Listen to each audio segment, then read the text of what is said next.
तो बच्चों आज पढ़ेंगे ओम्स लॉ। चैप्टर चल रहा है इलेक्ट्रिसिटी। अभी तक जो जो पढ़ा सब समझ में आ गया, उस सब में तो कोई दिक्कत नहीं है। ठीक है, करंट को समझा था। ठीक है, करंट क्या होता है, उसके बाद चार्ज देखा था, है ना, ये सारी चीज़ें पढ़ी थी। देखो आगे अब आता है ओम्स लॉ। क्या आता है? Ohm's law.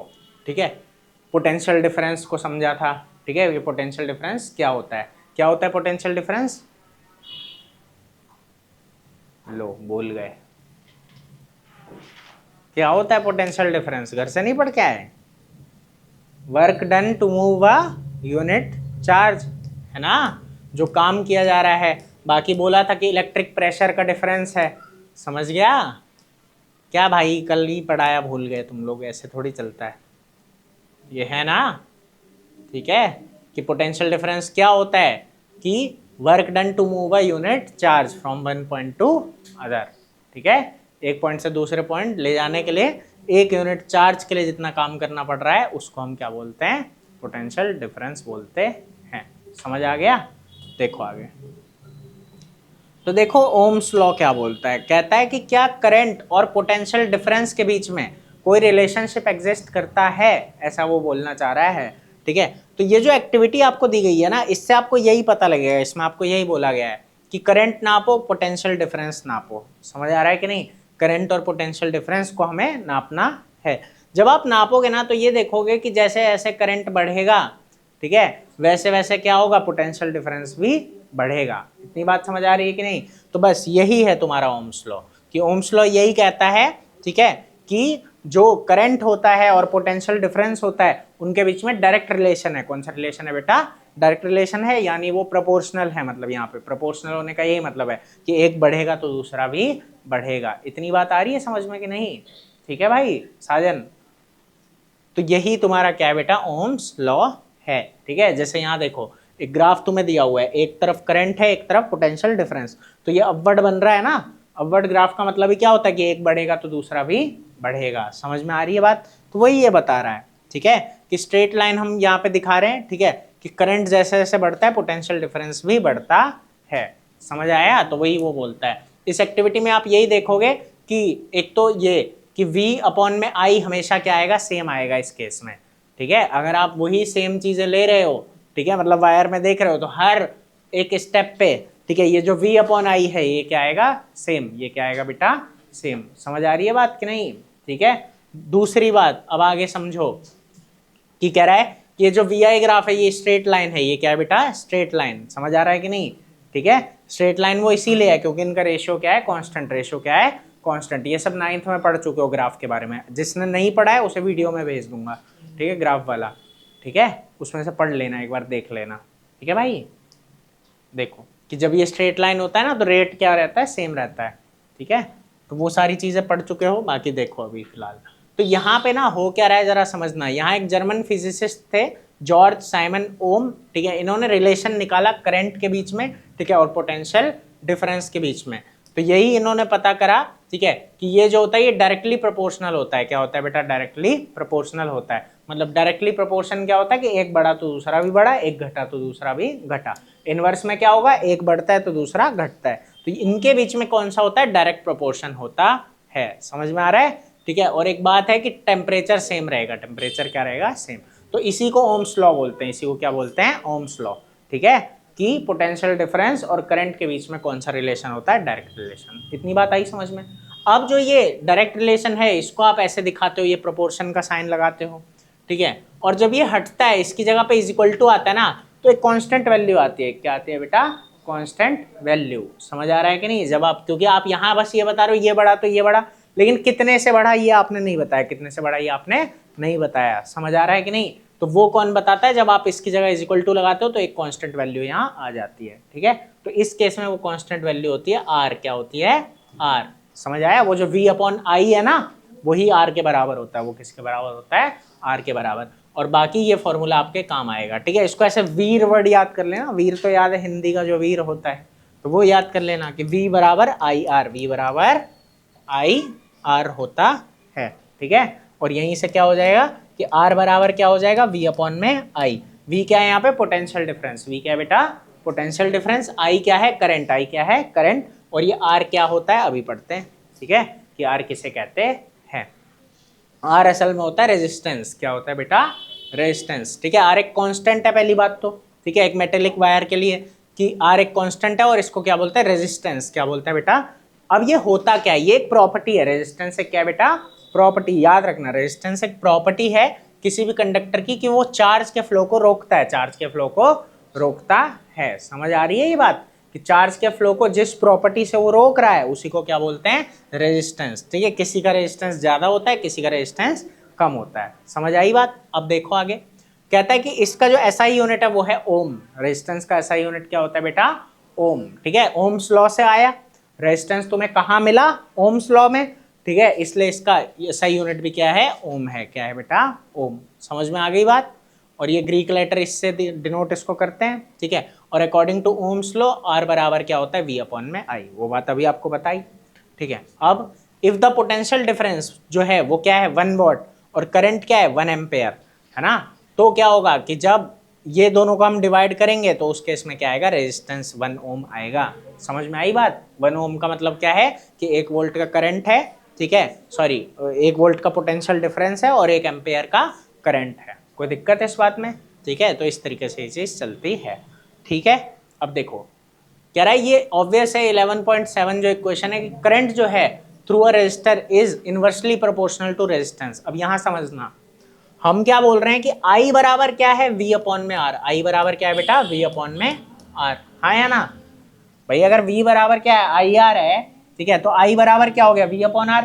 जो भी वैल्यू यहाँ नीचे आ गई इसका मतलब क्या है? ये वाली और ये वाली क्या हो जाते हैं? Inversely proportional. क्या हो जाते हैं बेटा? इनवर्सली प्रोपोर्शनल हो जाते हैं। मतलब अगर ये बढ़ेगा तो ये कम होगा और ये कम होगा तो ये बढ़ेगा। इतनी बात समझ आ रही है कि नहीं? गोल्डा समझ आ रहा है? जब हम ऐसे देखेंगे तो ये अगर बढ़ेगा तो ये कम होगा, ठीक है। तो यहाँ देखो इनके बीच में कौन सा रिलेशन हो गया? इनवर्स। कौन सा हो गया? इनवर्स। तो ये याद रखना है कि रेजिस्टेंस और करंट के बीच में कौन सा रिलेशन होता है? इनवर्स रिलेशन होता है, ठीक है। ये तो हमें पता लग गया। पोटेंशियल डिफरेंस और करंट के बीच में क्या होता है? Direct relation. लेकिन रेजिस्टेंस और करंट के बीच में क्या होता है? Inverse relation. समझ में आ रही है बात कि नहीं आ रही? रेजिस्टेंस जितना ज्यादा होगा करंट उतना कम होगा। समझ आ रहा है? तो इस तरीके से ये चीज चलती है, ठीक है।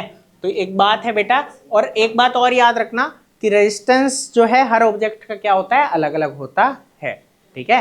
वो क्या है अभी पढ़ते हैं, उसके बारे में भी आगे बता रहा है।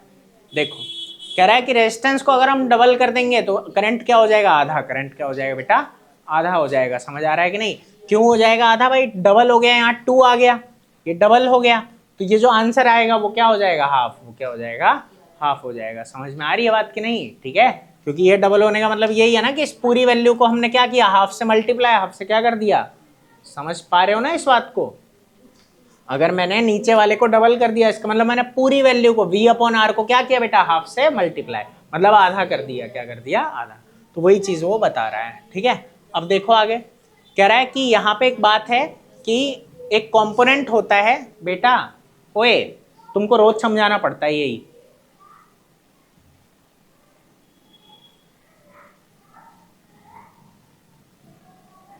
आराम से कर लो जो कर रहे हो। कहाँ थे? हाँ देखो कह रहा है कंपोनेंट है जो यूज करते हैं बेटा करंट को रेगुलेट करने के लिए बिना वोल्टेज सोर्स को कम किए, ठीक है। तो उसको क्या बोला जाता है? Variable resistance. क्या बोला जाता है? वेरिएबल रेजिस्टेंस, ठीक है। कह रहा है कि इलेक्ट्रिक सर्किट में एक डिवाइस होता है जिसको क्या बोलते हैं बेटा? रियोस्टैट। क्या बोलते हैं? रियोस्टैट। इसको यूज करते हैं रेजिस्टेंस को बदलने के लिए, रेजिस्टेंस को बदलने के लिए, ठीक है। रेजिस्टेंस चेंज हम करते हैं इसके अंदर, ठीक है। रियोस्टैट की मदद से क्या करते हैं? रेजिस्टेंस को चेंज करते हैं, ठीक है। अब कह रहा है कि इलेक्ट्रिक रेजिस्टेंस हम पढ़ेंगे। क्या पढ़ेंगे? इलेक्ट्रिक। क्या यहाँ एक एक्टिविटी दे रहा है, इसमें ना वो यही बोलेगा आपको कि एक सर्किट बनाओ, यहाँ बीच में कुछ जगह छोड़ देनी है, इस जगह में हम अलग अलग कंडक्टर रखेंगे, अलग अलग कंडक्टर रखेंगे। समझ आ रहा है कि नहीं? अलग अलग चीजें मतलब रखेंगे, ठीक है। और देखेंगे कि करंट कितना आएगा, करंट कितना आएगा। समझ में आ रहा है कि नहीं? ठीक है, तो वही बोल रहा है वो कि एक बार हम नाइक्रोम वायर रखेंगे, ठीक है, कभी उसको किससे बल्ब करेंगे? टॉर्च बल्ब से चेंज कर देंगे, ठीक है। तब हम करंट ढूंढेंगे कि कितना आ रहा है, ठीक है। फिर पहले कम वॉट का बल्ब लिया था, अब ज्यादा वॉट का बल्ब ले लेंगे। इस तरीके से ये चीजें चलेगी। समझ में आ रही है बात? तो ये इस तरीके से होगा, ये दिखाना यही चाह रहा है अलग अलग ऑब्जेक्ट का रेजिस्टेंस अलग अलग होता है। समझ आ रहा है कि नहीं, किसी में ज़्यादा किसी में कम। देखो ये कह रहा है कि हमने ये देखा कि करंट जो होता है ना वो अलग होता है, डिफरेंट होता है डिफरेंट कंपोनेंट के लिए, अलग अलग कंपोनेंट में अलग अलग करंट आएगा, ठीक है, वो अलग अलग मतलब जो है अमाउंट पास होने देंगे अपने आप में से। तो वही वो बोल रहा है, कह रहा है क्यों ये डिफर करता है, क्यों ये अलग होता है। कह रहा है certain component offer an easy path for the flow of electric current. कुछ कंपोनेंट क्या करते हैं, इजी पाथ देते हैं, आसानी से करंट फ्लो हो पाता है, आसानी से करंट फ्लो बेटा हो पाता है, समझ आया। और दूसरे उसको रेजिस्ट करते हैं, रोकते हैं, कुछ रोकते हैं। तो कह रहा है कि क्यों ऐसा हो रहा है, क्योंकि जो मोशन हमने क्या पढ़ा था कि इलेक्ट्रॉन्स मूव करते हैं, हाँ है ना, तो motion of electron in an electric circuit constitute an electric current. Electric current क्या है, एक तरीके से यही है ना कि इलेक्ट्रॉन्स का मोशन, किसका मोशन है बेटा, इलेक्ट्रॉन्स का। तो कह रहा है ये जो इलेक्ट्रॉन है ना ये पूरी तरीके से मूव नहीं कर सकते कंडक्टर में, ठीक है, उन्हें रोकता है। कौन रोकता है, उन एटम्स का अट्रैक्शन, ठीक है, जिससे वो मूव करते हैं, जिससे क्योंकि मूव कर रहे हैं तो एटम के थ्रू ही कर रहे हैं कहीं ना कहीं, ठीक है। तो फोर्स ऑफ अट्रैक्शन अगर है उनमें एटम्स में तो वो उसे रोकेंगे, वो उसे क्या करेंगे बेटा, रोकेंगे। तो वही बोल रहा है कि motion of electron through a conductor is retarded bye its resistance, ठीक है। तो यही है कि जो मोशन है इलेक्ट्रॉन्स का उसे रोकने वाला कौन है, रेजिस्टेंस, यही रेजिस्टेंस उसे रोकता है। तो जिनमें रेजिस्टेंस ज्यादा है वो रोकता है, जिनमें नहीं है वो नहीं रोकता है ज्यादा, ठीक है। तो वो बात आ जाती है। तो कह रहा है कंपोनेंट अगर हमें किसी साइज का दिया जाए जो लो रेजिस्टेंस दे रहा है वो गुड कंडक्टर है। गुड कंडक्टर का मतलब क्या है, लो रेजिस्टेंस, समझ आया, जिसका रेजिस्टेंस कम है। और एक कंडक्टर, ठीक है, जिसमें सम एप्रिशिएबल रेजिस्टेंस अच्छा है उसे क्या बोलते हैं, रेजिस्टर, क्या बोलते हैं। तो यहां आपके पास दो टर्म आए, ठीक है, एक क्या है कंडक्टर और एक क्या है रेजिस्टर। कंडक्टर क्या है, जो कि एक लो रेजिस्टेंस दे रहा है, ठीक है, और रेजिस्टर क्या है, जो कि अच्छा खासा रेजिस्टेंस दे रहा है। कोई दिक्कत, कह रहा है component of identical side that offer a higher resistance is poor. अब अगर हम बोले एक कंपोनेंट है, ठीक है, जो कि ज्यादा रेजिस्टेंस दे रहा है वो क्या है, पुअर कंडक्टर, हम उसे पुअर कंडक्टर भी बोलते हैं, ठीक है। और an insulator of same size offer even higher resistance. और उसी साइज पे अगर चले जाएं, ठीक है, इंसुलेटर है, ठीक है, तो वो क्या करता है, सेम साइज का वो और हाई रेजिस्टेंस देता है। इंसुलेटर पता है ना, जो भी फ्लो को रोकता है, करंट के फ्लो को, समझ आ रहा है, जैसे ये स्विचेस हैं ये सब क्या काम कर रहे हैं, ठीक है। तो ये चीजें आ रही है, कोई दिक्कत है इन सब में, तो ये और भी ज्यादा इसको रेजिस्टेंस दे रहे हैं। समझ आया, ओम्स लॉ पता लग गया पूरा, कहीं कोई दिक्कत। यही था अगली क्लास में, ये factor on which resistance of conductor depends, ठीक है, कोई दिक्कत। तो एक बार पढ़ लो, समझ लो, ठीक है। बस आज के लिए ओम्स लॉ ही था, फिर बाकी नेक्स्ट क्लास में करेंगे अब, ठीक है। तो ठीक है बच्चों, आपको भी समझ आ गया होगा। बाकी अगर कहीं कोई डाउट हो तो कमेंट कर देना, मैं कोशिश करूंगा आपको और अच्छे से समझा सकूं। तो बस आज के लिए इतना ही, बाकी फिर मिलते हैं अगली क्लास में। अगली क्लास कब होगी उसके लिए कमेंट करना।